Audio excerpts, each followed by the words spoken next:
सर्वज्ञ श्री चक्रधर स्वामी की जय।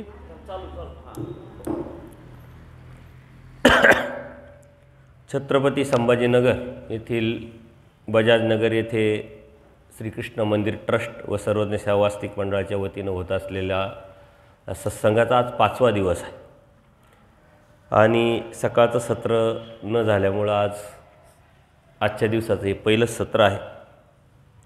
आपण पहिल्या दिवसापासून सर्वज्ञ श्री चक्रप्रभूंनी सांगितलेले जे अनादीचे व 4 पदार्थ आहे त्यातील देवता पदार्थ आपण अभ्यासतो आहे, चिंतन करतो आहे।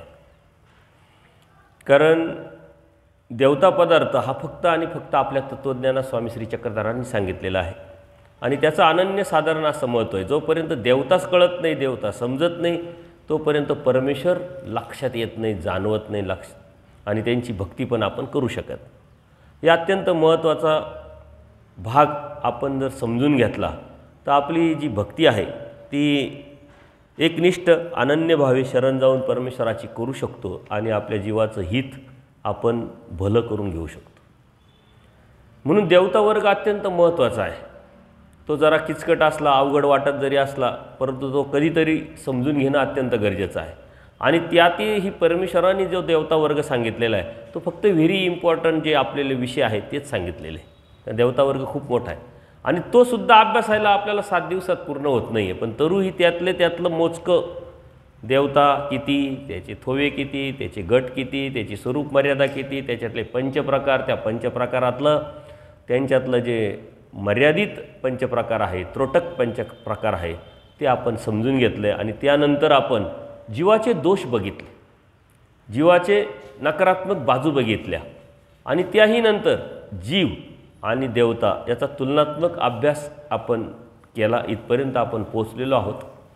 याच्यामध्ये अनेक सद्भक्तांची काही प्रतिक्रिया आल्या की जे आपण सांगितलं की परमेश्वर प्राप्तीसाठी ज्ञान आणि प्रेम ही 2 साधनं आहे आणि ज्ञान आणि प्रेम ही 2 साधनं मिळण्यासाठी जीवाचं युक्तत्व अत्यंत गरजेचं आहे आणि ते युक्तत्व आपण बाह्य अंगाने आत्तापर्यंत काय समजत आलो, फक्त इंद्रियाच्या अधिष्ठानाचं आपण समजत आलो की आपलं शरीर अवयव व्यवस्थित असले म्हणजे आपण युक्त असलो। परंतु स्वामी श्री चक्रधरांनी सांगितलेलं तत्त्वज्ञान हे जर अभ्यासल्यानंतर आपल्याला त्यात खोलवरती जर गेलो तर त्याचं खूप मोठं चिंतन आपल्याला करता येण्यासारखं आहे। बाह्य अंगाने आपण जे बघतो ते तसं नाही आहे, ते तात्विक अंगाने जर बघितलं, खोलात गेलो तर लक्षात येईल आणि त्यावरती कितीही चिंतन केलं तरी कमी पडेल।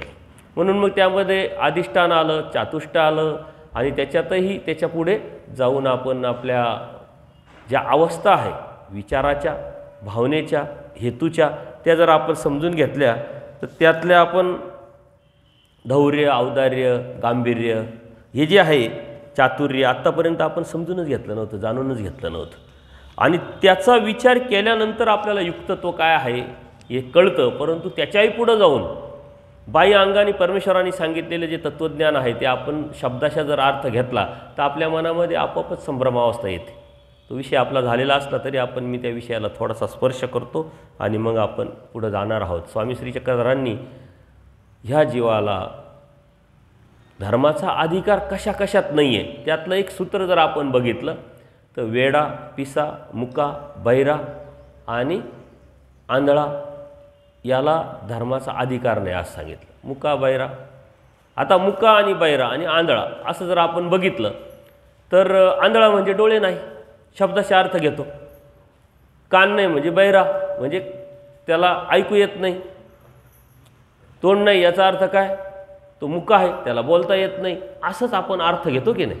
परंतु एक लीळेचं जर प्रमाण आपण घेतलं, स्वामी श्री चक्रधरांनी आचार्यांना सांगितलं की वेडा, पिसा, बैरा, मुका याला धर्माचा अधिकार नाही।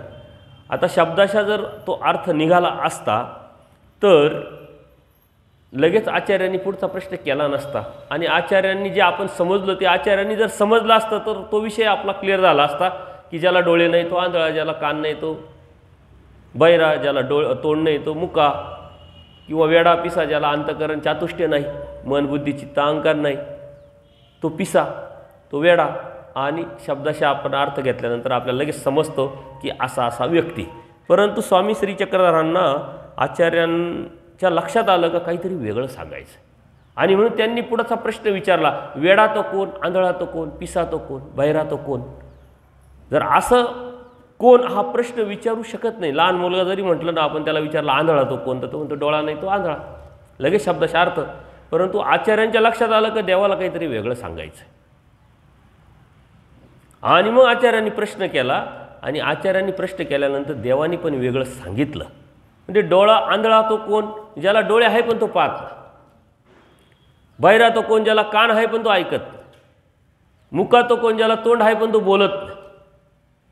वेडा पिसा तो कोण, ज्याच्यामध्ये गांभीर्य नाही, चातुर्य नाही, औदार्य नाही, तो वेडा पिसा.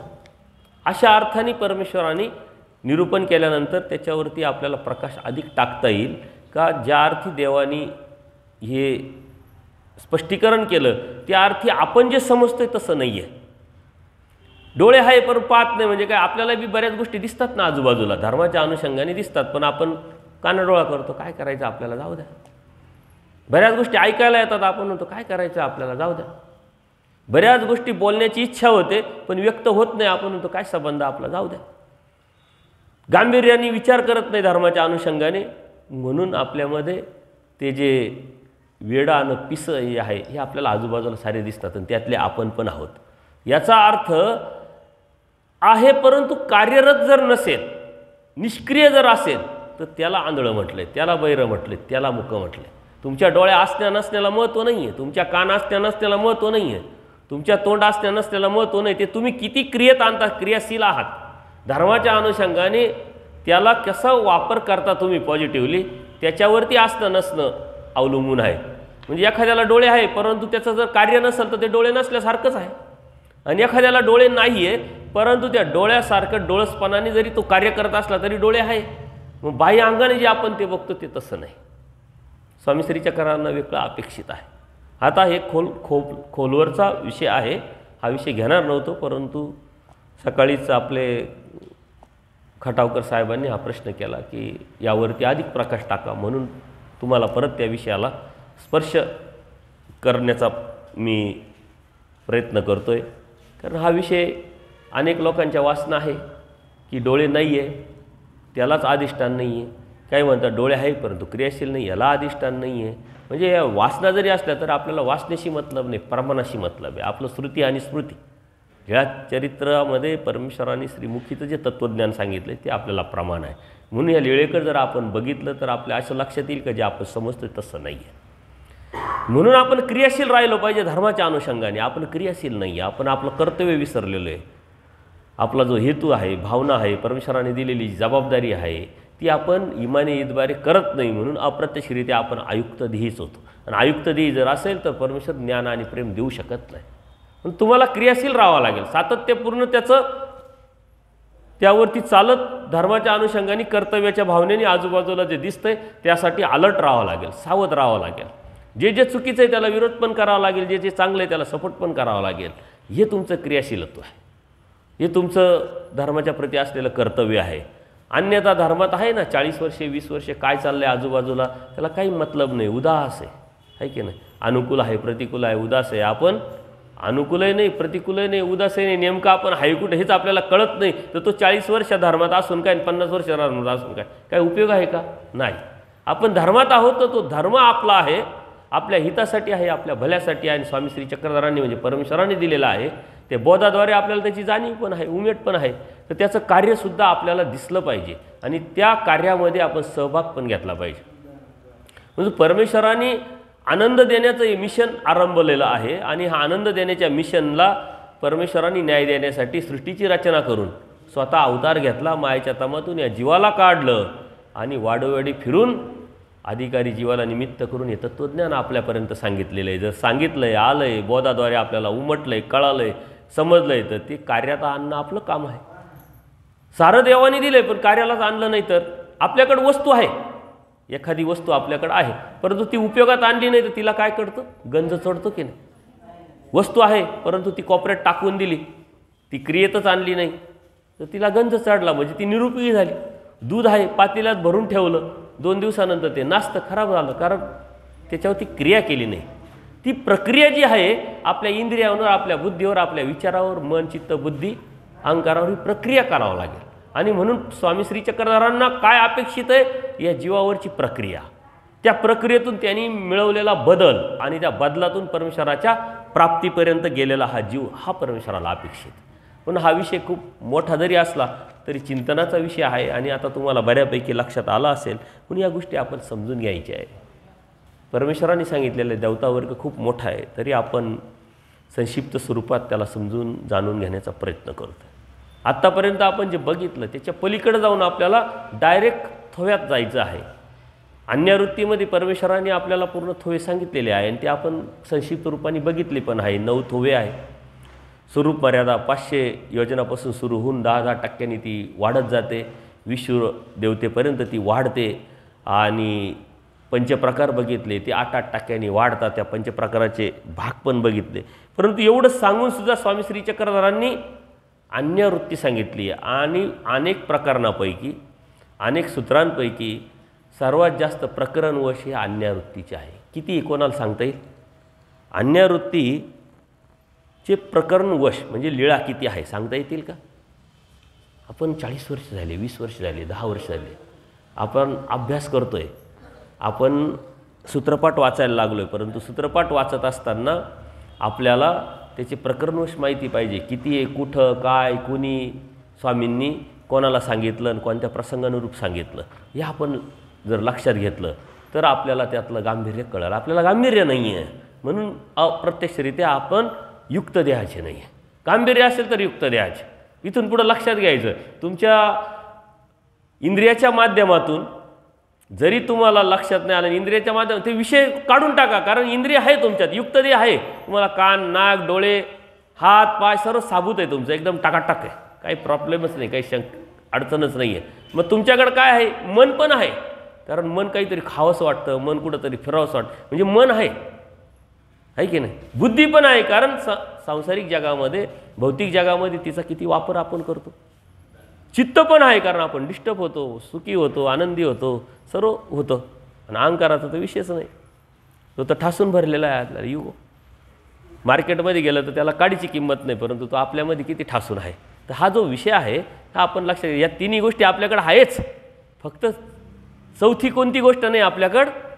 औदार्य, गांभीर्य, चातुर्य आणि धैर्य. या गोष्टीचा आता जास्तीत जास्त विचार करायचा, जास्तीत जास्त चिंतन करायचं. आणि गांभीर्य नाही आहे म्हणून आपले 20 वर्ष गेले, 30 वर्ष गेले, 40 वर्ष गेले. आता तरी गांभीर्य घ्या. आता तरी गांभीर्यामध्ये जगायला सुरुवात. सिरियस आपण म्हणतो ना, अरे कधीतरी सिरियस हो. नुसता चेष्टेवारी नेतो, तुला किती समजून सांगितलं, तू ऐकतच नाही, समजतच नाही, लहान मला सारखाच वागतो असं करत म्हणतात की नाही? आपल्याला म्हणतात घरामध्ये किंवा कधी मित्रमंडळी होते, आपण कधी सिरियसच होत नाही. परंतु देवाने तर सांगितलं ते असेल तुमच्याकडं तर तुम्हाला, नाही तरी भौतिक जगामध्ये कॉलेजला जीवन जगत असताना, शिक्षण घेत असताना, काम करत असताना, कौटुंबिक जबाबदाऱ्या सांभाळत असताना ह्या चारही गोष्टीचा आपण पुरेपूर वापर केलेला आहे. कधीतरी संकट आले, अडचणी आल्या, आपण तिथं लगेच धैर्य वेट अँड वॉच होईल, वेळ आपली पी येईल, आहे की नाही? औदार्याचं तर बातच नाही, वाटायलाच बसलेलं आहे, पण कोणालाच काही द्यायचं नाही, हे आपला विषय आहे. परंतु आपण वैचारिक प्रगल्भतेच्या माध्यमातून काल आपण ते बघितलं. गांभीर्य तिकडं भरपूर गांभीर्य असतं, पण इकडं मात्र काहीच गांभीर्य नाही, म्हणून आपले अनेक दिवस गेलेले. तर या 4 गोष्टी आपण अत्यंत महत्त्वाच्या लक्षात ठेवायच्या आहे. आपण अन्यवृत्तीच्या प्रकरणवशामध्ये जातो आहे. प्रकरणवश किती आहे? 5 आहे. 3 दायंबांना सांगितलेले, एक पूजनीय माईम भट्टांना सांगितलं आणि एक आचार्यांना सांगितलं, असे 5 प्रकरणवश. देवाला ह्याच अन्यवृत्तीचे 5-5 भक्तांना आणि दायंबांना तर 3-3 वेळा सांगण्याची का गरज वाटावी? कोणत्याही प्रकरणाची जास्तीत जास्त 2 प्रकरण वश काही ठिकाणी आहे, परंतु 5 प्रकरण वशी अन्यवृत्तीचे. याचा अर्थ काय? देवाने सर्वात जास्त याच्यावरच गांभीर्यपूर्वक विचार करून गांभीर्यपूर्वक सांगितलेलं आहे. का हे जर समजून घेतलं, हे जाणून घेतलं, लक्षात आलं तर तुम्ही नक्की 100% आमच्यापर्यंत पोहोचाल. कारण हे जर जोपर्यंत समजत नाही तोपर्यंत मी बी तुम्हाला समजणार नाही, कळणार नाही. त्याच्यामुळे या गोष्टी अत्यंत महत्त्वाच्या आहे. आपण ते प्रकरणवशच बघणार आहोत. उत्तरार्धातली काही लीळा आहे भरपूर. आचार्यांची पहिलं प्रकरणवश आपण बघू. सावखेड्याला आचार्यांना बोध नाही आहे, रुद्रपूरला जाऊन आलेली आहे, सर्व भक्त आहे, दादोस आहे, सर्वच आहे. आणि आल्यानंतर रुद्रपुरावरून आल्यानंतर देवाने दादोस श्रीप्रभू दादोस आणि स्वामी श्रीचक्र स्वतः यातला नेमका फरक आचार्यांना विचारला का तुम्हाला काय वाटतं. आता आचार्यांना हा प्रश्न कॉमन वाटला आणि त्यांनी लगेच ठोकून दिलं, सारखेच म्हणले त्यात काय. आणि आपल्याला तसंच वाटतं ना, हे काय ते काय ते काय ते काय सारखेच वाटत आहे आपल्याला, सब गोडे 12%. असं काहीच नसतं. प्रत्येकाची वेगळी क्वालिटी असते, प्रत्येकाची एक वेगळी अवस्था असते. त्याच्यामुळं प्रत्येकाकडं नजरे, आपली दृष्टी, आपली बेरकी आणि वेगळी असली पाहिजे. आणि आपणही आपल्याला वेगळं समजलं पाहिजे, कारण आपण आहेत कोण, स्वामी श्री चक्रधरांचे. सर्व बाकी कोण आहे, स्वामी श्री चक्रांच्या परिवारातले. त्याच्यामुळं जीवाची किंवा भक्ताची जी बी योग्यता आहे ती आपण जाणूच शकत नाही, ती परमेश्वरच जाणू. त्याच्यामुळं तो परमेश्वरच आपण जाणूच शकत नाही. म्हणून आपण समोरच्याला या परिवारातलं सर्वात उच्च स्थान द्यायचं आहे. कोणी असो, मग नामधारक असो, वासनिक असो, साधुसंत असो, कोणी असो. जे बोलतोय आपण, जे सांगतोय ती आपली खंत ही, आपली तक्रार आहे, ही प्रवृत्तीच्या विरुद्धात आहे. असे कोणाच्या व्यक्ती विरोधाचा इथं काहीच संबंध येत नाही. आपली ती बौद्धिक प्रगल्भता स्पष्ट असली पाहिजे. आता आचार्यांना देवानी तर विचारलं आणि त्याच वेळेस ते म्हटले, सारखीच सांगितली.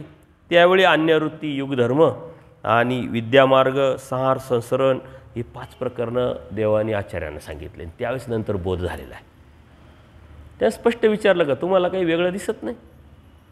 दादोसांच्या चेष्टा, स्वामी श्री गोविंदप्रभू बाबांचं आगाध लीळा, याच्यात काही फरक जाणवत नाही. मग त्यांना टूप पेटली आणि रात्रभर ते चिंतन करत बसले. सकाळी देवानी बोलावल्यानंतर म्हणले झोपले होते, कारण झोपच आली नाही रात्र, कारण आचार्यांची झोप उडाली होती. आपण हे ऐकून गेल्यानंतर मस्त झोप लागते. थंडी असल्यामुळं आपण किती ब्लँकेट घेतो अंगावर आणि त्यामुळं आपण सकाळी उठतच नाही, आपली झोप उडत नाही. का तर आपण गांभीर्यपूर्वक ना ऐकत, ना चिंतन करत, ना समजून घेत. झोप उडाली पाहिजे, आपली फ्यूज उडाली पाहिजे. एक व्यक्ती क्लास 1 ऑफिसर आहे, ते उपदेशी, परंतु आईवडील शिक्षक, क्लास 1 ऑफिसर झाले. आईवडिलांनी उपदेश दिला म्हणून दिला, पण कधी संबंध आला नाही धर्माचा. योगायोगाने कुठंतरी सत्संगात आपल्या आले, बसले आणि मी जेव्हा ऐकलं समोर 5-10 अन्य लोक असल्यामुळं उपदेश का घ्यावा, कशासाठी घ्यावा, उपदेश घेणं म्हणजे काय, धर्म काय, गीता, हे सर्व सांगत बसलो. आणि त्यांनी 15-20 वर्ष झाले उपदेश घेतलेला आहे, पण कधी ऐकलेलंच नाही ना काय आहे काय नाही. त्याच्यामध्ये गांभीर्यच नाही, काही विचारसुद्धा केला नव्हता धर्माचा. तेव्हा त्यांनी पहिली प्रतिक्रिया दिली का मी पहिल्यांदा ऐकलं आणि माझी फ्यूजच उडाली म्हणे. एवढं मोठं तत्त्वज्ञान असू शकतं आणि मी 20 वर्षापूर्वी जी गोष्ट घेतली आहे ती किती महत्त्वाची आहे, किती वेटेज आहे, किती किंमत आहे त्याला. या 10 लोकांना तुम्ही समजून सांगताय, परंतु त्याला सांगायच्या ऐवजी मला लक्षात आलेलं आहे. तर फ्यूज उडाली पाहिजे, झोप उडाली पाहिजे, ती उडत नाही. आचार्यांची मात्र झोप उडाली आणि म्हणून आचार्य झाले. आचार्यांच्या मनामध्ये जे बी आलं ते देवाने ओळखलं, त्यांना सावध केलं, त्यांनी गांभीर्यपूर्वक त्याचा विचार केला, निर्णय क्षमता निर्माण झाली. कालच आपण बघितलं का ते किती चातुर्य होतं त्यांच्यामध्ये, किती गांभीर्य होतं. ते कोणाला घाबरले नाही, निर्णय क्षमता क्लिअर होती. दादोसांनी त्यांना बऱ्याच वेळा टोकलं, थांबवण्याचा प्रयत्न केला, पण ते थांबले नाही. त्यांचे निर्णय त्यांनी स्वतः घेतले, म्हणून आचार्य घडले, मडले आणि आचार्य झाले. त्या आचार्यांना हा प्रकरण देवाने सांगितलं. त्यानंतर दाईंबांनासुद्धा 3 वेळा सांगितलेलं आहे. आणि दाईंबांचे करंजखेड, पैठण आणि सिन्नर येथे दाईंबांना देवानी हे प्रकरण सांगितलेलं आहे. यातलं दाईंबाचं हे प्रकरण बहुतेक बऱ्यापैकी सर्वांना माहीत असेल, कारण दाईंबा काय स्वामी थोडेसे सौंदर्य होतं त्यांच्यामध्ये, सुंदर असल्यामुळे त्यांना असं वाटायचं देवामध्ये माझ्यामध्ये काही फरकच नाही. त्याच्यामुळे देवासारखेच उठायचे, बसायचे, चालायचे, राहायचे. मग देवाने त्यांना टोकलं कितीतरी वेळा आणि त्या टोकण्यातूनच मग अन्यवृत्तीचं प्रकरणवश जन्माला आलं आणि अन्यवृत्ती पण जन्माला आली. त्यांनी आता तुम्हाला लक्षात आलं असेल तो प्रकरणवश की बाबा कोणासारखं काय म्हणे, सोनं पिवळं आणि बेगडं पिवळं सारखंच का. म्हणले नाही, मध अंतर, सोनं ते सोनं, बेगड ते बेगड. म्हणे ताकही सफेद, दूधही सफेद नाही. म्हणे मध अंतर, ताक ते ताक, दूध ते दूध. परत वाघही काय म्हटले, काय शब्द वापरला. आणि ते वाघावर ते पट्टे असतात ना, तशाच पद्धती फुलपाखरू पण असतं ना, तसं त्यांनी ते विचारलं काय तो शब्द. दूध, परत सोनं, याचंच उदाहरण देतात. बेगडाचं वाघ लोहिया आणि पतंग लोहिया म्हटले वाघ तो वाघ आणि पतंग ते पतंग म्हणजे असं कसं काय होईल. आणि मग देवाने त्याच्या पाठीमागं ह्याच गोष्टीतून ह्याच स्पष्टीकरण सांगितलं की कर्मभूमीच्या देवतेत आणि अष्टदेवनी देवतेत किती अंतर म्हणजे मध अंतर. मग अष्टदेवनी आंतरडीच्या देवतेत मध अंतर, अंतराच्या देवतेत स्वर्गाच्या देवतेत मध अंतर. असं करत करत चैतन्य देवतापर्यंत नेलं. चैतन्य देवतेच्या पलीकडं परमेश्वर म्हणले मध अंतर आहे. मग तुम्ही काय करताय म्हणे. इतकं समजतंय कळतंय त्याला जे जसं आहे तसं जाणताय समजताय तरी तुम्ही काय करताय म्हणे. आपण आज काय करतोय. जीवामध्ये देवामध्ये अंतर मध. देवतेचा तर विषयच नाही. देवतेमध्ये परमेश्वरामध्ये अंतर मध. परंतु देवालाच समजून एखाद्या विशिष्ट जीवाची आपण जे करतोय ते अंतर समजत नाही, आपण जाणत नाही. त्यातून आपल्याला बाहेर पडावं लागेल. देवाने अन्यवृत्तीच्या माध्यमातून आपल्याला बाहेर पडायला लावलेलं आहे. जीवाची देवतेची बराबरी होत नाही, देवतेची परमेश्वराची बराबरी होत नाही, जीवाची परमेश्वराची तर अजिबातच बराबरी होत नाही. हे सांगत असताना आपल्याला सावध पण केलेलं आहे. त्याच्या पलीकडं अजून एक दायंबाचं अत्यंत मला आवडलेलं सर्वात सुंदर असं जे प्रकरणवश आहे ते तुम्ही यदा कदाचित ऐकलेलं पण नसेल. दायंबानी देवाला विचारलं एकदा, म्हणलं हे जे विश्व आहे हे का बरं भ्रमात पडलेलं आहे. जो तो पळतोय म्हटले, कोणी थांबायला तयार नाही. जो तो पळतोय दिसतोय याच्या पाठीमागं पळ, त्याच्या पाठीमागं पळ. हे भ्रमण का बरं आहे. भ्रम का निर्माण झालेला आहे जीवामध्ये. परमेश्वराने अत्यंत सुंदर एक थोडक्यात तो सिद्धांत सांगितला आणि सिद्धांत सांगून अन्यवृत्ती सांगितलेली. म्हणले येथीच्या जवळकी विन, म्हणजे परमेश्वराला न समजल्यामुळं, परमेश्वराला न जाणल्यामुळं, परमेश्वराच्या जवळ न आल्यामुळं हा जीव भ्रमतोय पळतोय आणि भ्रमात अडकलेला आहे. म्हटले आपलंही तसंच झालं आहे. जोपर्यंत आपल्याला देव कळत नाही तोपर्यंत आपण पळतच राहतो. आपल्या मनामध्ये भ्रम निर्माणच होत राहतात. न्यूनगंड आहे, भीती आहे, गैरसमज आहे. ज्या मिनिटाला परमेश्वर कळाला, समजला, जाणवला त्या मिनिटाला आपण स्वस्थ झालो, शांत झालो, स्थैर्य निर्माण झालं आपल्याला. परंतु हे सारं येऊनसुद्धा आपण पळतोय याचा अर्थ आपण परमेश्वराच्या जवळ नाही. परमेश्वर आपल्याला कळाला नाही, समजला नाही, लक्षात नाही. येथीच्या जवळकी विन, हे सारं जग भ्रमात पडलेलं आहे आणि सारं जग पळतंय म्हटले. मग आपण त्याचा विषय आपल्याशी आपण निगडीत घ्यायचा का आज जगही बी पळतंय. कोण कोणाच्या मागं नामधारकही पळतोय, वासनिकही पळतोय, साधू संतही पळतोय. कोणी थांबले का. साधू संत महंतीच्या पाठीमागं, आश्रमाच्या पाठीमागं, पैशाच्या पाठीमागं, वासनिक ज्ञानाच्या पाठीमागं हे पात्र भेटल ते पात्र भेटल. नामधारक संसाराच्या पाठीमागं, कारण तो नामधारकच असतो, त्याने उपदेश त्याच्यासाठी घेतलेला असतो दृष्टपर. परंतु त्याच्या पलीकडे जाऊन तो वासनिक आहे. त्याला चार पदार्थ निदान कळालं तरी जीवदेवता प्रपंच परमेश्वर त्याला वासनिक आहे. म्हणजे काय वासना आहे कशाची, अनुसरणाची. पण तरीही तो काय म्हणतोय, मला प्रेम पाहिजे, ज्ञान पाहिजे, ती योग्यता मिळवायसाठी पाहिजे. मग तो पळतोय क्रियेच्या पाठीमागे, इकडं तिकडं तिकडं. आणि साधू संतही पळताय येथीच्या जवळकी विन. ज्याला देव कळाला ना तो शांत झाला, त्याचं पळणं थांबलं, तो समाधान पावला. काल मी सांगितलं समाधान पावलं.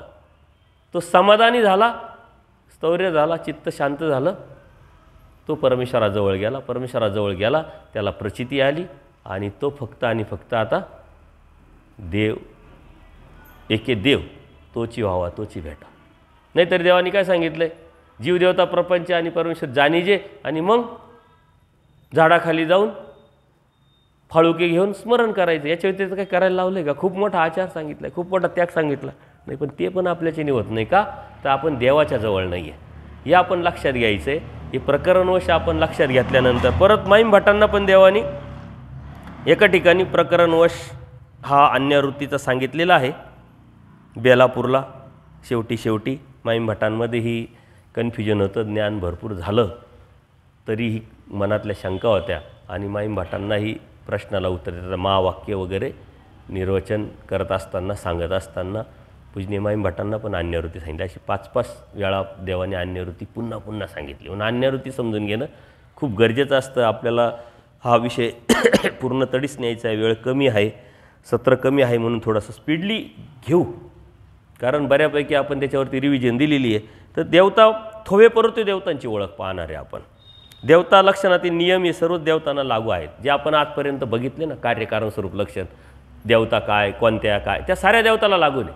कालच आपण बघितलं की देवता जातीत्वानी एक आहे. देवता जरी आनंद असल्या तरी जातीत्वानी एक आहे. त्याच्यामुळं हे जे आपण आजपर्यंत बघितलं, आत्तापर्यंत बघितलं, त्याचं जे आहे ते लक्षण, कार्य, स्वरूप हे सर्व देवतांना नियम लागू आहे. ही देवता ती देवता असं आपण म्हणायचंच नाही. पण आता थोय पर्वत पाहण्याचा उद्देश काय आपल्याला, का त्यातलं मर्म आपल्याला कळायला पाहिजे की ही जी कर्मभूमीची देवता ही राहती कुठं, त्याच्यातल्या मुख्य देवता काय आणि त्यांचं कार्य काय हे थोडंसं आपण पाहणार आहोत. कर्मभूमीची देवता थोडीशी मोठी आहे, संक्षिप्त स्वरूपात आहे, स्पष्टीकरण स्वरूपात आहे. पुढं मग मात्र आपल्याला छोट्या छोट्या त्या लक्षात येतील. कर्मभूमीची देवता होती पण परमेश्वर नव्हती. देवतांच्या 9 थोव्यापैकी सर्वात खालची जो थोवा आहे, सर्वात खालचा तळातला तो थोवा म्हणजे कर्मभूमीच्या देवतेचा आहे.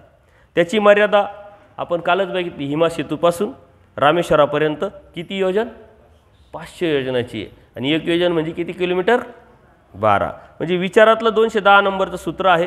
कर्मभूमीची व्याख्याच परमेश्वराने सांगितली. हिमा सेतूमध्ये 500 कर्मभूमी, हिमा सेतूमध्ये 500 म्हणजे 500. हिमा सेतू म्हणजे काय, हिमालय ते राम सेतू. सेतू म्हणजे कोणता, राम सेतू. कोणता राम सेतू, की जे रामाने लंकेला जाताना जो पूल बनवला. सेतू म्हणजे ब्रिज, पूल. तिथपर्यंत म्हटले पूर्व पश्चिम दक्षिण उत्तर अशी ही जी मर्यादा आहे ती वर्तुळाकार भूमीला, वर्तुळाकार आहे. बघा पृथ्वी गोल असते याचा शोध कोणी लावला, येईल सांगता, गॅलिलिओने. नक्की, बरं ठीक आहे आपण समजू गॅलिलिओने, तर गॅलिलिओने. परंतु शोध तर इथं लाभला स्वामी श्री चक्रधरांनी सांगितलं वैज्ञानिक दृष्टिकोनातून.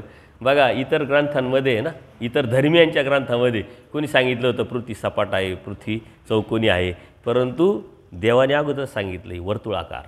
वर्तुळाकार शून्याचा शोध कोणी लावला, स्वामी श्री चक्रधरांनी. विकार विकल्प शून्य आलं का नाही. शून्याचा शोध आपण म्हणतो कोणी लावला, यांनी लावला, त्यांनी लावला. शास्त्रात अगोदरच आहे. फक्त त्यांनी प्रॅक्टिकल शून्य म्हणजे काय आहे की नाही ते फक्त आपल्याला दाखवलं. शब्दाशा सांगितल्यानंतर समजत नाही, मग प्रॅक्टिकली आपल्याला त्यांनी दाखवलं फक्त. मात्र शास्त्रामध्ये सारं आहे आणि या विज्ञानाला शास्त्राचीच प्रेरणा आहे, जोड आहे, हे लक्षात घ्या.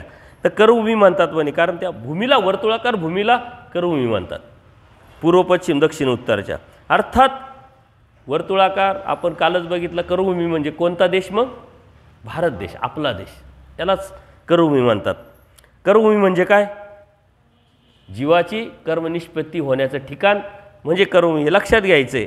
कर्मनिष्पत्ती म्हणजे पूर्व प्रारब्धाने मिळालेल्या जे बी संत सामुग्री, असंत सामुग्री आहे ती संपवण्याचं, मागचं संपवणं, पुढचं लागणं, याला कर्मनिष्पत्ती म्हणतात. आणि ह्या कर्मनिष्पत्तीलाच कर्मभूमी म्हटले जाते.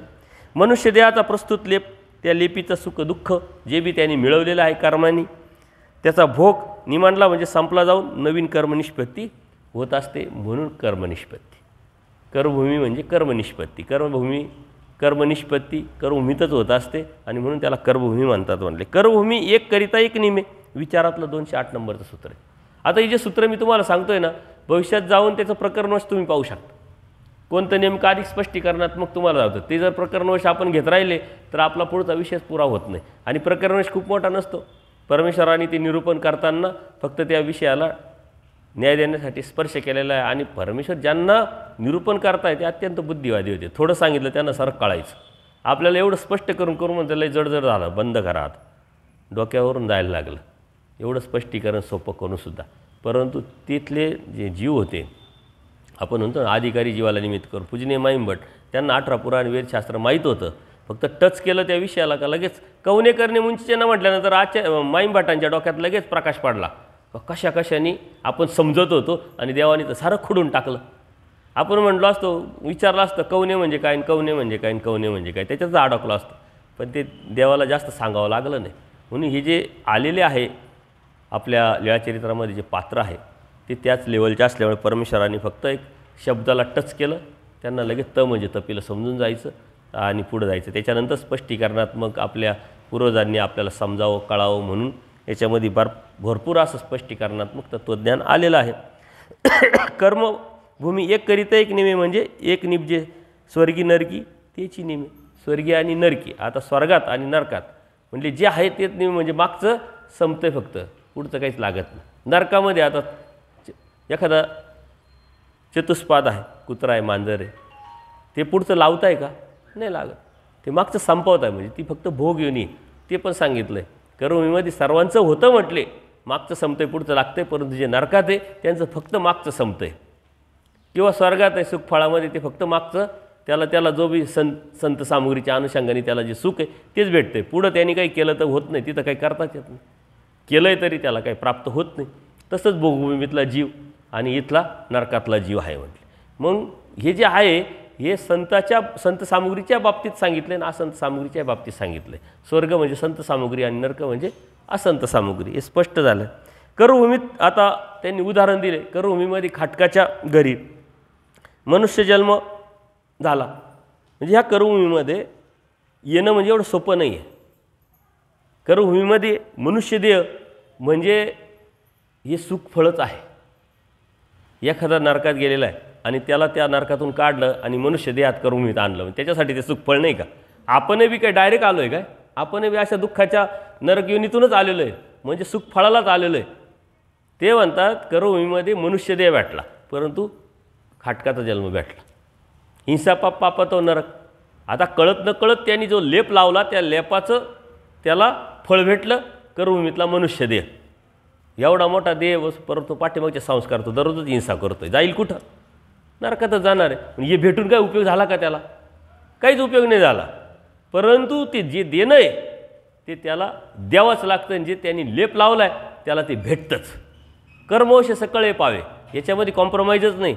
नाही तर देवता म्हणशील असा बी नरकात जाणार आहे, मग कशाला याच्यात घाला, जाऊ द्या तिकडं पुढं. परंतु यात येऊन तो दररोज जरी दुःख नरक जोडत असला तरी त्याला ते देणं होतं, त्यांनी तो लेप लावलेला होता आणि त्याच्यामुळे ते देत होतं. तर खाटकाचा जन्म झाला, तो दररोज हिंसा करतोय, नरकातच जाणार आहे, भेटला नाही, उपयोग नाही. कर्मभूमीमध्ये मानव जन्म भेटूनही उपयोग नाही, परंतु आपण म्हणतो उपयोग नाही. त्याला काय माहिती, ते तर अज्ञान आहे. तो दररोज हिंसा करतोय. त्याच्यामुळं आपण कर्मभूमीत जन्माला आलो, परंतु कुठं आलो, कशामध्ये आलो? मी मुलांना सांगत असतो कुठेही बी, कारण तुमचं भाग्य आहे का ज्या घरात धर्म आहे, धार्मिकता आहे, तिथं तुम्ही जन्माला आले, हे तुमचं भाग्य. कुठं दुसरीकडे जन्माला आले असते तर येऊनच उपयोग झाला नसता, आणखीन नरकात जास्त गेले असते. ज्या घरात अगोदर धर्म आहे, संस्कार आहे, संस्कृती आहे, परमेश्वराचे विशेष आहे, पूजा करायला भेटते, साधू संत येणं जाणं आहे, जे बी आहे ते त्या निमित्ताने तुम्हाला कळो का न कळो क्रिया करायला भेटते, भाग्यवान आहे. परंतु हे भाग्य अशा अनुषंगाने तुम्ही कुठं जन्माला आले याच्यावरती खूप गोष्टी अवलंबून असतात. पण तुमच्यापेक्षा तुमची मुलं जास्त भाग्यवान.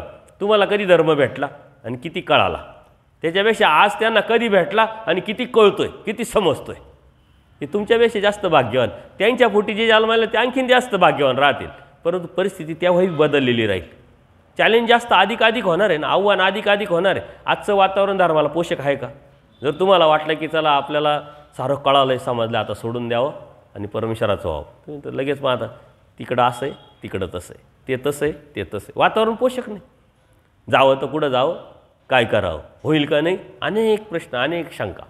वातावरण पोषक नाही. मग त्यांच्यासाठी भाग्य तेवढंच आहे आणि अभाग्य बी तेवढंच आहे. चॅलेंज तेवढंच आहे, आव्हानही तेवढंच आहे, पण तो सोपंही तेवढंच आहे. कारण हेच तत्त्वज्ञान पूर्वी आपल्यापर्यंत येत होतं का? नव्हतं येत. आज आपल्याला यूट्यूबच्या माध्यमातून कळायला लागलं. अभ्यास करायची इच्छा असेल, तुमच्याकडे गांभीर्य निर्माण झालं तर तुम्ही कुठेही जायची गरज नाही, घरात बसून तुम्ही अभ्यास करू शकता. त्याच्याही पलीकडे जाऊन तुम्हाला खूप जास्त फिरायची गरज नाही. जिथं आहे तिथंसुद्धा तुम्हाला परमेश्वराला प्राप्त करता येऊ शकतं, परंतु त्याच्यात लागती कुशलता, ती व्यावहारिक चातुर्य पण तुमच्याकडे पाहिजे. ती चातुर्य व्यावहारिक असेल, व्यावहारिक बुद्धी धर्मी उपयोगाला लावायची पद्धत तुम्हाला कळाली, ती चातुर्य जर तुमच्याकडे असेल तर पूर्वी परिस्थिती खूप बदललेली होती, खूप वेगळी होती. तत्त्वज्ञानाच्या माध्यमातून किंवा लीळाचरित्राच्या माध्यमातून आपण जेव्हा तेव्हाची परिस्थिती, तेव्हाचे साधक जेव्हा आपण स्मृतीस्थळातले साधक आपण घेऊ, तेव्हा खूप मोठं चॅलेंज होतं. तेव्हाचं त्यांचं आव्हान वेगळं, तेव्हाचे त्यांचे चॅलेंज वेगळे. आज आपले चॅलेंज आहे, आव्हान आहे, पण आजचे ते चॅलेंज वेगळे. आजचं सर्वात मोठं चॅलेंज मोबाईलच आपल्या समोरच आहे, त्याच्याशिवाय तर आपल्याला जमतच नाही. सर्वात मोठं आव्हान आहे. एक व्हिडिओ पाहिला का खाली 10 व्हिडिओ राहतातच, सारे विकाराचेच राहतात. त्याच्यावरती कंट्रोल करणं, मनाचा कंट्रोल करणं आणि ते न पाहणं, ते बाजूला सारणं. आपण ठरवलेलं राहतं उदक नाही घ्यायचा, पण पदार्थ आला का आपल्याला रावतच नाही, घ्या खाऊन. मग ठरवलेलं राहतं, पण निग्रह करणं एवढं सोपं आहे का? नाही, दुपारचं जेवायचं नाही तर जेवायचं तरी कमी जेवायचं, पण पदार्थ पाहिला का लगेच आपलं कंट्रोल सुटून जातं. इथं जड पदार्थाचं बाकीच्या साऱ्याच गोष्टीच्या बाबतीत तुम्ही त्याचा विचार करू शकता. हा हे चॅलेंज, त्यावेळेचं पदार्थच नव्हते, चॅलेंज वेगळे होते. पदार्थ नसताना त्रस न निर्माण करून परमेश्वराच्या भक्तीवर सातत्य टिकवणं हे चॅलेंज होतं. आज पदार्थ मिळताय त्याचा त्याग करून परमेश्वराच्या धर्मावरती सातत्य मिळवणं हे चॅलेंज आहे, लक्षात घ्या. त्यावेळेचे साधकाचे वेगळे चॅलेंज, आजचे वेगळे चॅलेंज, उद्या आणखीन वेगळे चॅलेंज राहणार आहे. विज्ञान बदलतंय दररोज, वातावरण बदलतंय दररोज, साधक दररोजचा बदलतोय. दिसणं वेगळं, पाहणं वेगळं, ऐकणं वेगळं, आणि सर्वात मेन म्हणजे कोण काय सांगतंय, कोण काय सांगतंय, कोण काय सांगतंय. एकच विषय, एक साधू वेगळा, दुसरा साधू वेगळा, तिसरा साधू वेगळा. कालच मला एकाने काय सांगितलं, एक हे पाठवलं रेकॉर्डिंग, बाबा हे बघा ऐका. त्यांनी तर सांगितलं होतं दत्तात्रय आजचा महिना कोणता आहे, मार्गशीर्ष महिना, शुद्ध सात्विक. स्वामी श्रीकृष्ण महाराजांनी सांगितलेलं आहे, सकाळी उठा, उठल्यानंतर मग असं बसा, तसं बसा, असं करा, तसं करा, दत्तात्रय कवचाचं पारायण करा, या महिन्यात एकदा तरी पंचावतार उपार करा, एकदा तरी पंगत द्या, असं करा, तसं करा, सर्व सांगितलं. तुम्ही सांगता वेगळे, हे सांगता वेगळे, आम्ही ऐकावं तरी कोणाचं म्हटले. परत मग दुसरी क्लिप आली, त्यांनी ते खोडलं होतं, आपली क्लिपच नव्हती, त्यांच्या त्यांनीच चालू आहे. वर दुसरी क्लिप आली, त्यांनी ते खोडलं, म्हणले बाबा हे बी साधूच आहे, हे बी साधूच आहे, हे सांगताय करा, हे म्हणता काही करायची गरजच नाही आहे. ऐकायचं कोणाचं, कोणाचंच ऐकू नका, देवाचं ऐका. आणि देवाचं ऐकण्यासाठी देवाच्या तत्त्वज्ञानात जावं लागेल की नाही. मी त्याच्यासाठीच हट्ट धरतो ना, अभ्यास करा, अभ्यास करा, सूत्रपाठात जा, तत्त्वज्ञानात जा, लीळाचरित्रामध्ये जा, तेव्हा तुम्हाला कळेल कोणाचं ऐकावं, कोणाचं नाही ऐकावं. तुम्हाला स्वतःला शहाणं व्हावं लागेल. हे तुमच्या पुढं चॅलेंज आहे. आता या विषय जे आहे, वासना जे आहे, वाढत राहणार आहे. प्रत्येकजण वेगळं सांगणार आहे का, तर मी काहीतरी वेगळं असं दिसलं पाहिजे ना तुम्हाला. मी जर काहीतरी वेगळं असं तुम्हाला दिसलं तर मग तुम्ही आमची पूजापाती कराल, मोठेपणा द्याल, मानपान द्याल, आणखीन काय काय द्याल. आम्ही जर काही कॉमन आहे, तुम्ही म्हणता कॉमन आहे, काय कॉमन बाबा आहे, काही काय काय बघणार सुद्धा नाही, आहे की नाही, साधे काहीच नाही.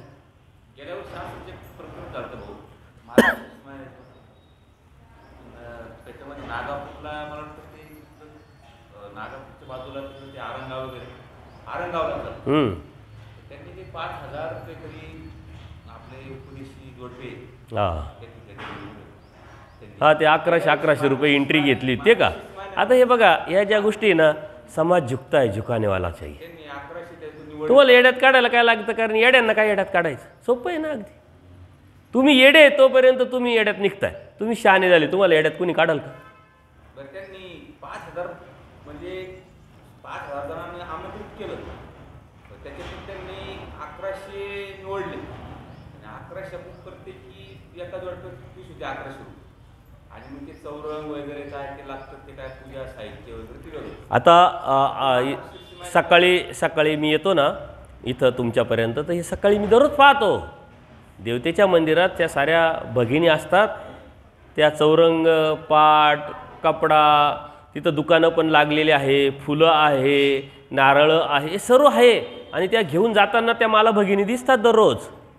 अन्य मंदिर आहे तिथं जाऊन मग ते सर्व, आणि ते ऐकायला पण येतं, आहे की नाही.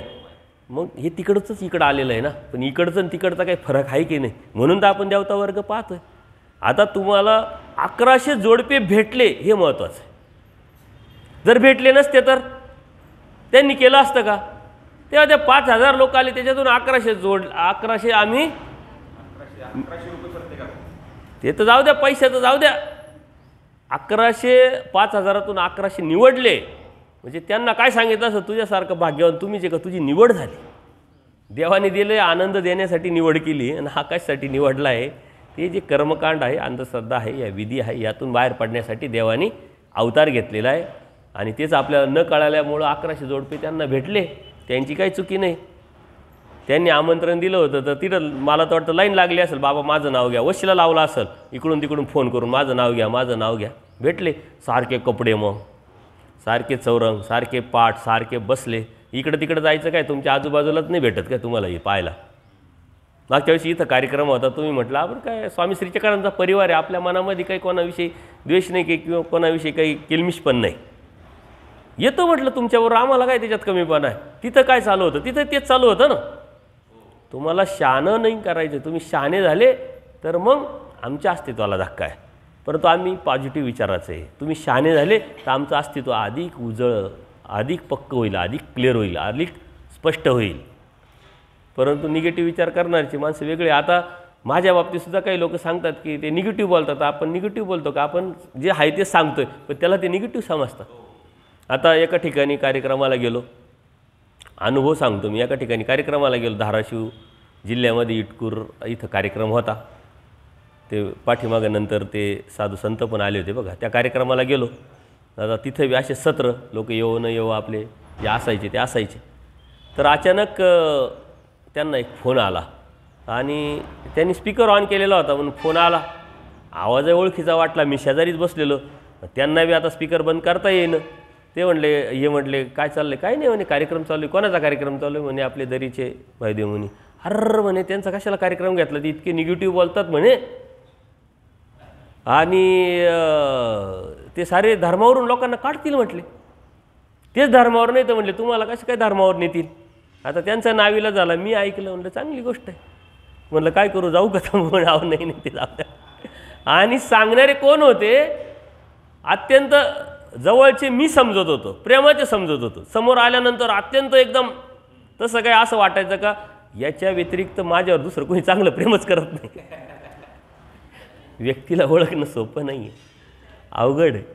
कोण कशाला काय म्हणल याला काही महत्त्व नाही. तुम्हाला किती समजायचं, तुम्ही किती समजून घ्या. म्हणून मी तुम्हाला म्हणतो धर्म समजून घेण्याचा विषय, धर्म समजून मग करण्याचा विषय.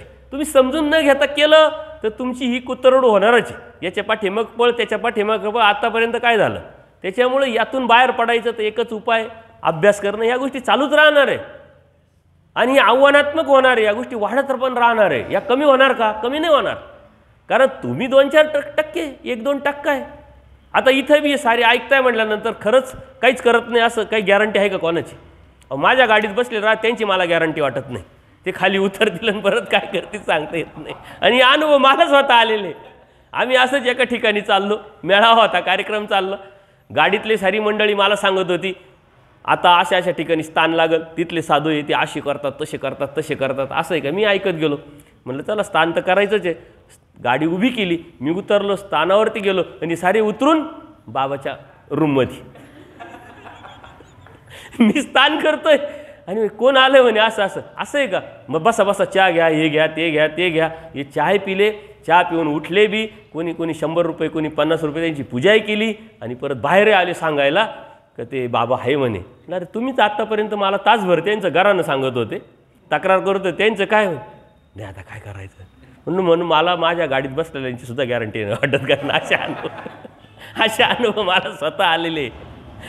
जीव हा स्वतंत्र इथून तिथून ऐकून घेतात, किती सिरियस होतात, किती गांभीर्यपूर्वक करतात, हा तुमचा भाग आहे. मात्र माझी ड्युटी, माझं कर्तव्य, जे करायचं, जे सांगायचं ते सांगायचं आहे.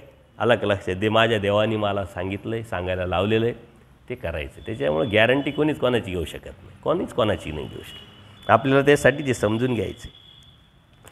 तर कर्मभूमीत असा म्हटले, खाटकाच्या घरी जन्म मिळाला, दररोजच हिंसा करतोय, भक्षण करतोय, प्रारब्ध कर्माचा भोग आहे. त्याने अगोदरच्या कर्माने भेटलेला हा जो जन्म आहे कर्मभूमीतला तो तर मिळवला. जन्माचा लेप त्याचा संपला हिंसेच्या आणि मांस भक्षणाच्यामुळं. तो कुठं गेला? नरकात गेला. कर्मामुळे असंत कर्माची नवीन निष्पत्ती झाली. त्या निष्पत्तीमुळे पुन्हा नरक येऊनच प्राप्त झाली. अगोदर नरकात होता, कळत न कळत त्यांनी जे जोडलं, सुखफळात आला, सुखफळात परत कर्म जोडले म्हणजे नरकाचेच जोडले, तो नरकातच गेला. तसं आपण बी आता आलोय कुठून, जायचं कुठं? आलोय आपण नरकातूनच आहे. आता आपल्याला नरकात जायचं की परमेश्वर प्राप्तीला जायचं, ही स्वतंत्रता मात्र तुमची. स्वातंत्र्य मोक्ष. इथं नित्य नरकाची चाल आहे आणि परमेश्वराच्या प्रेमाची पण चाल आहे. टोटल दोन्ही चाली आहे. एकाच वेळेस चालतो आपण. माधव भटाचं काय झालं? एकाच वेळेस चाली होत्या ना दोन्ही पण. प्रेमाची पण चालू होती आणि नित्य नरकाची पण चालू होती. देव तर दयाळू माळू कृपाळू, शेवटच्या क्षणाला सुद्धा प्रेम देतात, परंतु त्याचा आपलाही प्रयत्न पाहिजे. देवाला तर अनेकांना प्रेम द्यायचं होतं परंतु घेता नाही आलं. कितीतरी आपल्या लीळाचरित्रामध्ये अशी कितीतरी पात्र आहे, कितीतरी पात्र. कनाशीचा ब्राह्मण घ्या, गोरक्षण नांदेडचा ब्राह्मण घ्या. देवाने तर भेट दिली, घरी गेले, स्वीकारलं, परंतु त्यांना घेता आलं नाही. प्रयत्न कालच विषय निघाला होता काहीतरी म्हणे सारं कळतंय समजते तरी हे असे का वागताय, फक्त आणि फक्त अप्रयत्न म्हटलं, जीवाचा फक्त आणि फक्त अप्रयत्न आहे. तुम्ही प्रयत्नवादी असेल आणि समजून उमजून जाणून त्याच्यावर चालण्याची रीत तुमची पद्धत इच्छा असेल गांभीर्यपूर्वक तर तुम्हाला ते भेटेल. अन्यथा मागून आलोय त्याच्यातच आपणही जाऊ. ती स्वतंत्रता आपली आहे. आता कोण काय सांगते याला काही मतलब नाही. आपण काय ऐकतोय, किती समजलंय, किती जाणवलंय आणि त्यावरती किती चालतोय हे बी लक्षात आलं. पंचावतार रूपावर किती झालं तर दररोज आपलं तेच चालू आहे ना. तुमच्यामध्ये देव काय 10 भाज्या स्वीकारतात, 50च भाज्या स्वीकारतात असं काही नाही. देव तर काय स्वीकारतात, बाईसांचा काय स्वीकारत होते, पाणीभात स्वीकारत होते. पाणीभात काय असतं, धानाशाची आंबा स्वीकारला, सुदाम्याचे पोहे स्वीकारले का नाही, काही एवढ्याच भाज्या स्वीकारतात असं थोडी. तुमच्यामध्ये ती तळमळ नाही. आता बी मला कोणीतरी काल सांगितलं की बाबा इथं बी काही लोकांची अशी मानसिकता आहे का इथं पंक्ती तर चालू आहे परंतु इथं तर कोणीच नाही, सारे वासनिकचे नामधारकचे, मग त्या पंक्तीचा उपयोग काय. अहो भक्ताची थोडी परमेश्वरच जाणे. तुमची तळमळ, तुमची इच्छा, तुमची प्रार्थना जर असेल तर परमेश्वर कोणाला पाठवतील आणि ते स्वीकारतील तुम्हाला कळणार पण नाही. परंतु तुमचा त्याच्या पाठीमागं अहेतुक भाव असला पाहिजे, अदृष्ट भाव असला पाहिजे. तोची व्हावा तोची भेटावा ही इच्छा, दुर्दम्य इच्छा असली पाहिजे. तुमची प्रार्थना तशी असली पाहिजे. कोणाला देता हे अर्थ नाही. तिथं नामधारकाला देता का वास्तविकाला देता का साधू संतांना दिल्यानंतर लगेच स्वीकारात पडेल याची काय गॅरंटी. आणि साधू संत म्हणजे काय, कपडे घातले म्हणजे साधू संत झाले काय. हां तुमच्यात बी एखादा साधू असू शकतो, काय कळणार आहे, काय समजणार आहे, काय कोणाची थोडीच समजताय. त्याच्याबद्दल तुमच्या पाठीमागं आणि त्याच्यावरती आपला विषय भरपूर झालेला आहे. तुम्ही तर करताय परंतु तुमचा भाव, तुमचा हेतू कसा आहे त्याच्यावरती स्वीकार, त्याच्यावरती बदल. कुठं करताय याचा काही मतलब नाही, कसं करताय याला काही मतलब नाही. कसं करताय, कोणत्या हेतूने करताय हे अत्यंत महत्त्वाचं आहे. हेतू 13 हेतू असे का जे अहेतुकामध्ये पडत नाही, ते हेतुकामध्ये पडतात. तो बी एक विषय काहीतरी आपण घेऊ, मोठा विषय आहे, बऱ्याच गोष्टी आहे. तर कर्मभूमीच्या बाहेरील म्हणजे सर्व भूमीला काय म्हटला, भोगभूमी. कर्मभूमीच्या बाहेर भोगभूमी आहे. तिथं भोगण्यासाठी म्हणजे संपण्यासाठी कर्म जे असंत कर्म आहे ते संपण्यासाठी तिथं त्याचा जन्म झालेला आहे. भोगभूमी सुखरूप असेल तर स्वर्ग, सुखरूप असेल तर स्वर्ग. तिथं बी काय आहे ना बलाढ्य पैशावाले. बघा तुम्ही दुबईला कधी गेले का नाही कोणी माहीत नाही, परंतु तिथे इतके श्रीमती, इतका चंगळवाद, तिथं काही विषयच नाही, काही कमतरताच नाही. त्यासाठी ते स्वर्गच. परंतु पुढचं काहीच लागत नाही. त्यांनी इथं काहीतरी केलेलं आहे, त्या कर्माचं फळ त्याला तिथं भेटलेलं आहे. अशात आपण तर एका देशात अशा अनेक देशामध्ये कितीतरी श्रीमंती आहे, तर ते स्वर्गच आहे म्हटलं त्याच्यासाठी. आणि दुःखरूप असेल तर नरकच आहे म्हटलं. दुःखरूप तिथं बी काय गरिबी कमी आहे का, अडचणी कमी आहे का, प्रॉब्लेम्स कमी आहे का, सर्वसामान्य लोक कमी आहे का, ते त्याच्यासाठी नरकच आहे म्हटले. आणि असे कितीतरी देश आहे का त्या देशात जन्माला येणं हे नरक आहे. आणि असे कितीतरी देश आहे त्या देशामध्ये स्त्री म्हणून जन्माला येणं त्याच्यापेक्षा भयंकर नरक आहे. आपल्या इथं स्त्रियांना पुजतात, देवी म्हणून पुजतात, मान मान्यता आहे, सर्व आहे.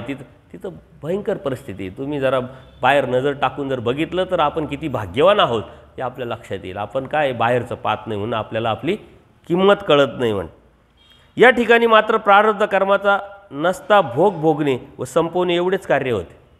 प्रारब्ध कर्माचा भोग पाठीमागचा संपवायचा आहे, भोगवायचा एवढंच कार्य होते. कुठं, भोगभूमीमध्ये. पुढचं काही लागतच नाही, काही संबंधच नाही आहे. पण मग काहीच लागणार नाही असं थोडी आहे, संस्कार लागतात.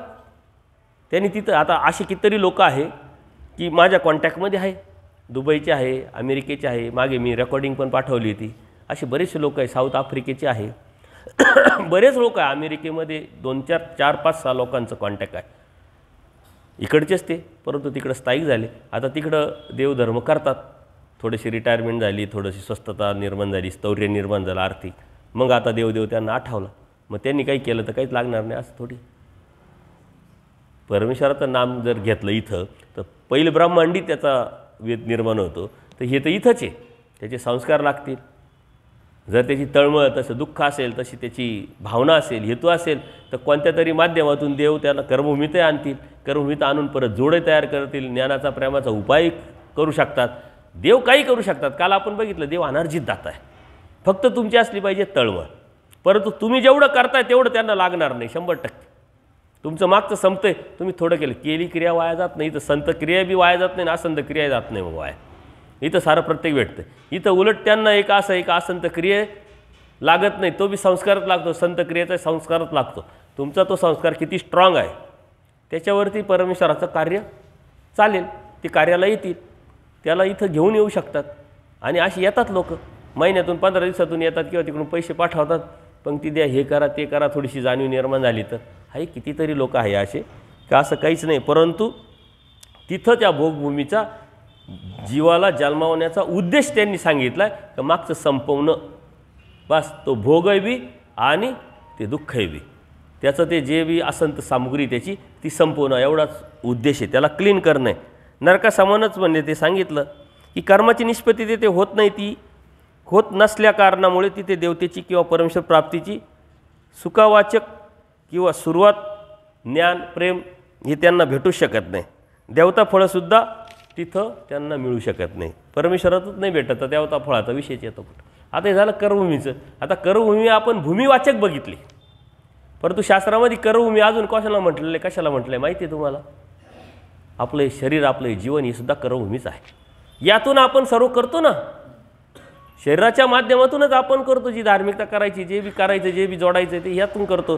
तर कर्मभूमी मनुष्य देहाला सुद्धा म्हटलेलं आहे. आता या मनुष्य देहाच्या माध्यमातूनच आपण जे बी संत करायचं, असंत करायचं, जे बी जोडायचं ते जोडत असतो म्हटले. मनुष्य देहाला सुद्धा कर्मभूमी म्हटले गेलेले आहे. म्हटले कर्म म्हणजेच पूर्णतः युक्त देह. आता हाच कर्मभूमी म्हणजे युक्त देह, आणि युक्त देहावरती आपली बरेच चिंतन झालं. कशाला कशाला काय म्हणतात ते युक्त देह म्हणजे सर्व देवतांची पिंडस्था देहात असणे, त्या पिंडस्थ आहे त्यावरूनच त्यास युक्त देह म्हणतात. त्यालाच केलेल्या कर्माचा लाभ उठवता येतो, ज्याच्यामध्ये चातुष्ट आहे, ज्याच्यामध्ये सर्व पिंडस्थ आहे, ज्याच्यामध्ये हे 4 आपण बघितले ते आहे. कर्मभूमीच्या बाहेरील देहात मात्र कर्मभूमीच्या पिंडस्था नसतात. एक पिंडस्था नसली तरी अयुक्त आहे की नाही. परंतु तिथे बी त्याचं चातुर्य गांभीर्य जर असेल तर तो तिथे बी संस्कार जोडू शकतो आणि तो संस्कार त्याला इथपर्यंत आणू शकतो. एक पिंडस्था नाही आहे, काय हरकत नाही, पण बाकीचं त्यांनी जर मिळवलं तर त्यालासुद्धा तो लाभ होऊ शकतो. आता तिथं बी त्या लोक धार्मिकता करतात, स्मरण करतात, याचा अर्थ आपोआप नाही करत, त्यांना काहीतरी प्रचिती येत असेल ना की नाही. मला सांगितलं ना की म्हणे मी एक आपली दुबईची आहे भक्त, मी इथं आल्यानंतर मला जॉब भेटला, परंतु मला फसवल्या गेलं, जॉबलेस झालो, कुटुंबाला घेऊन आलो, रूम घेतली, हे घेतली, तिथला खर्च बी जास्त असेल ना. मी वैतागून गेलो, करावं काय, तुमची यूट्यूबवरती सत्संग ऐकले, मग मला कॉन्टॅक्ट केला, त्यांना म्हणलं धीर धर, काही प्रॉब्लेम नाही, देवाचं साह्य तुला होईल, तिथंसुद्धा साह्य होईल. त्याच्या डोक्यात का आता मी इकडं मला काहीच भेटणार नाही, आता काय करू, रिटर्न येऊ का, रिटर्न यावा, तर अनेक अडचणी, इथं काही नव्हतं म्हणून तिथं गेलो, तिथं बी जॉबलेस झालो. स्मरण कर, पाठ उठ, चिंतन कर, काही प्रॉब्लेम नाही वाटलं. आणि खरंच 8 दिवसात त्याला रिझल्ट भेटला, तिथं त्याला नोकरी लागली, जॉब लागला आणि वेल सेटल झाला. दररोज मला सकाळी फोन करणार, दररोज. तो सकाळी कामावर गेला, थोडं हे झालं कामाचं का लगेच एक फोन, काही नाही, फक्त दंडोत करायचं. तर त्याला स्थौर्य निर्माण झालं त्याच्या जीवनाला. म्हणजे तिथंसुद्धा प्रचिती परमेश्वराने आली, त्याला दिली, म्हणूनच तो परमेश्वराला आता धर्मीला चिटकला ना, पक्का झाला ना. असं काही नाही, देणारा अनार्जित आता परमेश्वर आहे कुठेही बी. आपण हे फक्त समजून घेण्याच्या उद्देशाने समजून घेतो आहे. तिथलं क्रिया कोणती आहे, तिथलं कार्य कोणतं आहे, त्या अनुषंगाने समजून घेतलं. तर पिंडस्था तिथं नसते म्हणून त्याला ज्ञान आणि प्रेम होणार नाही. पण बाकीचं तर आहे ना देण्यासारखं भरपूर परमेश्वराकडं. परमेश्वराकडे फक्त ज्ञान आणि प्रेमच आहे का? आणि ज्ञान आणि प्रेम आपल्याला कोणाला पाहिजे, आणि आपण का बरं बिंदास आहे? त्याच्या व्यतिरिक्त देणारा भरपूर आहे ना. मग लीळादान आलं, ग्रहणदान, संबंधदान आलं, बाकीचे देवतेचे फळं आले, देवतेचे सुख फळं आले. देवाकडं बराच काही द्यायचं आहे, असं काही नाही का फक्त हे 2च आहे. पण मुक्तीला न्यायचं, प्राप्तीला न्यायचं, आनंद द्यायचे, हे 2च साधनं आहे, त्याच्या व्यतिरिक्त ते नाही आहे. त्यामुळे मागील कर्म संपते, पण केलेल्या कर्मामुळे पुढील कर्म जोडल्या जात नाही. जिथं जोडणं नाही तिथं परमेश्वराचे ज्ञान नाही, जोडल्याच जात नाही, त्याच्यामुळे ज्ञान नाही, प्रेम नाही, आचार नाही, परमेश्वराला मिळवणं नाही. ते देवता फळाच्या बाबतीत सुद्धा आहे, म्हणजे तिथं देवता फळंसुद्धा भेटते नाही, परंतु संस्कार लागतात, तळमळ लागते, हे तुम्हाला मी सांगितलं. तर कर्मभूमीमध्ये किती देवतेची संख्या, किती कर्मभूमीची? 13 कोटी देवता आहे. या थवेचे स्त्री व पुरुष अशा देवता आहे. तिथं बी निम्मे निम्मे असतात, त्याचे निम्मे स्त्री निम्मे पुरुष देवता तिथं बी आहे. आता कर्मभूमीच्या देवतेचे मुख्य देवतेचे नाव आहे फुली, मैराळी, हा, हू. या कर्मभूमीतील 4 प्रमुख देवता आहे म्हटल्या, प्रमुख देवता आहे. फुली, मैराळी, हा हा, हु हु असे. आता आपल्याला ते चेष्टेचा विषय वाटेल, परंतु ते नाव आहे. आणि आपल्याला हे लक्षात येईल की हे जे लोक जादूटोणा करतात असेच काहीतरी म्हणतात, हा हा हु हु काहीतरी म्हणतात की नाही. आपल्याला वाटतं हे काहीतरी भंकसगिरी करतोय, परंतु त्याची ती साधना आहे. त्यालाही कोणीतरी त्याच्या गुरुंनी सांगेल असेल ना की ही देवता आहे, हिला आव्हान कर आणि त्या माध्यमातून ते काहीतरी करतो उद्योग. हे आपल्याला समजलं. म्हणून खोटं काहीच नसतं, फक्त खोटं काहीच नसतं. त्याच्यातलं पाठीमागं आपण समजून घेत नाही, जाणून घेत नाही, म्हणून आपल्याला वाटतं हे खोटं आहे. त्यालाही बी तो बी एवढी डेअरिंग करतोय, काहीतरी करतोय, लोकही बी त्याला फॉलो करताय, म्हणजे काहीतरी आहे. फक्त त्याच्या पाठीमागे जो लाभ व्हायचा तो लाभ होत नाही. आणि इथं दैवराटीत येऊन सारं क्लिअर स्पष्ट असूनही बी लोक फसवतात. तर तिथं फसण्याचा तर त्याच्यासाठी तर धंदा त्यांनी मांडलेला आहे, त्याच्यामुळे तो विषयच नाही आहे. परंतु हे फक्त आपल्याला जनरल नॉलेज म्हणून आपण ते घेतोय. करभूमीची मर्यादा ही 500 योजन आहे. ती असल्या का करभूमी सर्व देवतांची मर्यादा पण 500 योजनेत येईल. सर्व देवतांची म्हणजे करभूमी त्या 13 कोटीचे 13 कोटी देवतेची मर्यादा, स्वरूप मर्यादा 500 कोटीच आहे. याचा अर्थ या महत्त्वाचे आहे, मुख्य आहे, त्याचं जास्त आहे असं आपण कालच बघितलं. तसं काही नाही आहे.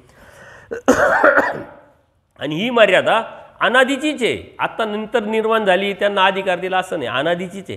आणि नित्य पण आहे, कायमची पण आहे.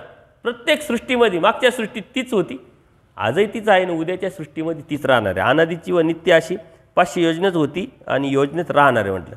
त्या देवतेंच्या अव्यक्त स्वरूपातून विभागलेल्या ज्या ओळखणी आहे त्या परमेश्वराच्या दैवराटीच्या कार्यासाठी काम करतात, हे आपण बघितलं.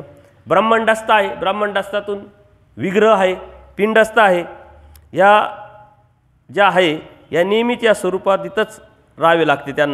त्यांनासुद्धा या 500 योजनाच्या अंडरच राहावं लागतं. मग त्या पिंडस्थ असो तो विषय झालेला आहे आपला, किंवा तो विग्रह असो, किंवा ब्रह्मांडस्थ असो, आणखीन काही असो, त्यांनासुद्धा बाहेर जाता येत नाही. त्या ओळखणी जरी असल्या तरी नाही जाता येत. आता परमेश्वराबरोबर ओळखणी, पण परमेश्वर 500 योजनाच्या बाहेर गेले तरी त्या देवतेची ओळखणी देवाबरोबर सुद्धा जाऊ शकत नाही.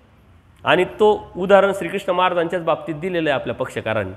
ज्यावेळेस अष्टभैरवामध्ये गेले त्यावेळेस या ओळखण्या आहे, पिंडस्थ आहे, या साऱ्या इथंच राहिल्या करभूमीच्या. आणि मग देव तिकडे गेले विष्णूकडं, ते सर्व मुलं आणायला ती काल लीळा सांगितली. तर ते उदाहरण प्रमाण आपल्या पूर्वजांनी आपल्याला तेच दिलेलं आहे. त्याच्यामुळे देवाबरोबर जरी त्या ओळखण्या असल्या, देवासाठी जरी असल्या, तरी जाता येत नाही. त्यांना ओलांडून जाता येत नाही. म्हणजे थव्यातील स्वरूपाचा जो वर्ण आहे तो काळा आहे. आता याच्या बाबतीत तुम्हाला काळा वर्ण म्हणजे काय, हा वर्ण कशासाठी दिलेला आहे? त्या देवतेला त्या वर्णावरून आपली पिंडस्था पाहता यावी. प्रकाश, पंचप्रकार बघितले ना, ज्ञान, सुख, सामर्थ्य, ऐश्वर्य, प्रकाश. प्रकाश ती पिंडस्था त्याला पाहता यावी. तीच पिंडस्था माझी, काळा कलर आहे बरोबर, काळा कलर म्हणजे ही पिंडस्था माझी. आणि त्या पिंडस्थेवरती ते मळावरती लागलेले चिन्ह, आणि त्या चिन्हानुसार त्या जीवाला त्याला भोगावता यावं. सुखफळ असेल, दुःखफळ असेल, देवता फळदात्री म्हणून एक कलर दिलेले आहे. आपण बी काहीतरी चिन्ह करून ठेवतो बघा. एखाद्याला भांडे बिंड्यामध्ये जरा आपलं भांडं मिक्स होऊ नये. देवाच्या बाबतीत झालं होतं की नाही? केलं होतं ना. पाहतायसानी वाटीला काय लावलं, चिन्ह केलं होतं ना. कलर आपण तर त्यात तरबेज आपले सारे भांड्याला खालून कुठंतरी काहीतरी राहतं चिन्ह, ते फक्त आपल्यालाच माहीत असतं. जेव्हा गडबड होती तेव्हा नेबाई चिन्ह दाखवतो आपण. मार्गांमध्ये सुद्धा असतं, मला ते लक्षात आलं नाही. आता एखादा मार्ग आहे, सारे मार्ग असे गुलाबी कपड्यावालेच असेल, आता कसं समजायचं? 4 तपस्विनींनी साड्या धुतल्या आणि वाळत टाकल्या, कोणाची साडी काय करणार? सारे सारखेच ना. मग ते चिन्ह करतात बरोबर. कोणी काळं करतं, कोणी पिवळं करतं, कोपऱ्याला कुठंतरी राहतं. पुरुष मंडळीसुद्धा राहतात. नाही तर भांडण होण्याची शक्यता आहे. साधू झाले म्हणजे काय भांडण नाही का? उलट साधू झाल्यावर जास्त भांडण राहतं. काल सांगितलं आपण, इकडं बी भांडणं आहे. जीव इथून तिथून सारखा, मग साधू असो नाही तर तुम्ही असो, नाही तर तुम्ही असो, कोणी असो, भांडणं तिथे आहे. भांडणं सगळीकडे राहतात. पण भांडण कशासाठी पाहिजे? परमेश्वर प्राप्तीसाठी, तत्वासाठी, सिद्धांतासाठी, आचारासाठी, विचारासाठी, जे आहे ते चौकटीत बसण्यासाठी ते भांडण पाहिजे. तात्विक भांडण पाहिजे, वैयक्तिक भांडण नाही पाहिजे. तुझं माझं नाही करायचं, विरोधासाठी विरोध नाही करायचा. जे चुकीचं आहे ते चुकीची हिंमत सांगण्यासाठी ठेवली पाहिजे. जे योग्य त्याला योग्य म्हणण्याची हिंमत ठेवली पाहिजे. ते भांडण महत्त्वाचं आहे. ते देवाला अपेक्षित आहे. भांडण तर करा ना. देवाच्या लीळा चरित्रामध्ये काय भांडणं कमी होते काय? भांडणं होते, परंतु तात्विक भांडणं हा विषय वेगळा असतो. पुन्हा लक्षात घ्यायचे आहे, आपल्या अव्यक्त स्वरूपापासून ब्रह्मांडस्थाच्या रूपाने अवतरलेल्या करभूमीच्या देवता कुठं राहतात त्यांचं राहण्याचं ठिकाणसुद्धा आहे. पाण्यात राहतात म्हणे, विहिरीत राहतात, पडक्या राजवाड्यात राहतात, त्या निवास करून राहतात. पडके राजवाडे, विहिरी, पाणी. आता हे पाण्यात कुठं राहतात, कुठं कुठं देवाला त्या पाण्यातून निघाल्या आणि देवतेनी देवाचं दर्शन घेतलं, पूजन केलं, त्या लीळा आठवा. जालना, अजून डोमेग्राम, अजून चांगदेव हरताळा, तिथं बी आहे की नाही. आता त्या देवतेला माहीत नाही हा परमेश्वर आहे, हे कोणीतरी आपल्या वरचे आहे, सामर्थ्यरूप पुरुष आहे असं म्हणून ते आल्या. त्या पाण्यातल्या म्हणजे करुमीच्या देवता होत्या त्या, आहे की नाही. त्या देवाच्या तर पूजा अवसर पण केल्या त्यांनी, आहे की नाही. डोमेग्रामला इंद्रिय भटांनी पाहिलं, देव म्हटलं आता तुम्ही पाहिलं ते कोणाला सांगू नका. पण ती इकडं आल्यानं हसायला लागली. बाईसा म्हणते काय तुम्ही, म्हणे आता सांग बाबा, हसणं म्हणजे निम्म सांगणंच आहे म्हणे, आता कशाला लपवतो सांग. मग बाईसा दुःख करायला लागले, आम्ही त्या अवसराला म्हणे इथून पुढं तुम्हाला त्या अवसराला नाही चुकावणार. या लीळा आपण बघितल्या का लक्षात येईल का ह्या देवता ह्या कर्मभूमीच्या देवता होत्या, त्या परमेश्वराच्या पूजनासाठी आलेल्या होत्या. त्या पाण्यात राहतात, विहिरीत राहतात, पडक्या राजवाड्यात राहतात. आता जाता जाता कुठंतरी पडके राजवाडे वगैरे दिसले का समजू नका काही इथं कर्मभूमीच्या देवता असतील, भेटतील का, लावू कामाला त्यांना, असं काही नसतं. ते आपल्याला दिसत नाही. परमेश्वराने त्यांना ताकीद दिलेली आहे. आचार्यांना देवाने सांगितलं बघा या त्या तुम्हाला त्यांचं कधी ते दाखवणार नाही म्हटलं. कारण आचार्य व्यापाराला गेले, रात्र झाली, भीती वाटायला लागली त्यांना, ते सारं हाती घोडे सर्व रथ दिसायला लागले. आचार्यांना वाटतं बरं आहे, ते बी गप्पा मारत आले आणि राजमठात पाय ठेवला, पाठीमागं पाहिलं तर सारं गायब. मग देवाला विचारतात म्हणे तुम्हाला भीती वाटली होती म्हणून, परंतु त्या कधीही त्यांचं रूप दाखवणार नाही. पक्षकाराने सांगितलं जर यदा कदाचित एखाद्या जीवाला एखाद्या देवतेने त्यांचं रूप दाखवलं तर ज्यावेळेस मांसाहार होतो ना त्या देवतेला अव्यक्ताला जाताच येत नाही. म्हणजे ती शिक्षा म्हणून देवाने त्यांना दिलेली. शिक्षा देतात देवतेला जीवावरून परमेश्वर. अव्यक्त म्हणजे ती जी आहे ना, तिचं जे व्यक्त झालेलं ब्रह्मांड असता, तर ती ब्रह्मांड असतेला अव्यक्त स्वरूपात जाता येत नाही. मग ती तळमळ करते, प्रार्थना गाय असेल ती सिस्टम, मग त्यावेळेस जाता येईल. म्हणजे साऱ्या जातात आणि ती राहते. मग ते सर्व जातात आणि राहतं, इथं काहीच काम नाही म्हटल्यानंतर ते एक म्हणजे देवाने सांगितलं फक्त का जर तसं जर केलं त्यांनी तर आम्ही त्यांना अशी शिक्षा देऊ म्हटलं. म्हणजे बघा जीवाचा किती अभिमान आहे देवाला. देव म्हणतं आम्ही निराभिमान पण आपल्याला लागेच अभिमान. म्हणून ते त्यांचं कधीच त्यांचं हे जे मूर्ती आहे त्यांची कधीच आपल्याला ते दाखवत नाही. त्याच्यामुळे घाबरण्याचं काहीच कारण नाही. लगेच मग पडक्या विहिरी तळे दिसले का मग आपल्याला नको वाटायला का अरे इथं करून असं काही नसतं. ते आपल्यासाठी तर काहीच नाही. जरी असल्या तर त्यांना माहिती आहे हा मोठ्याचा आहे, कोणाचा आहे, या सहाय्यकारकच ठरतील. त्याच्यामुळं तो विषय नाही. तर त्या स्त्री पुरुषांच्या सारख्या जोड्या असून त्या विषय हावभावाची उपभोग फक्त जो विषय आहे तो हावभावानेच उपभोगतात. आपल्यासारखं विषय तिथं नसतो, फक्त हावभाव.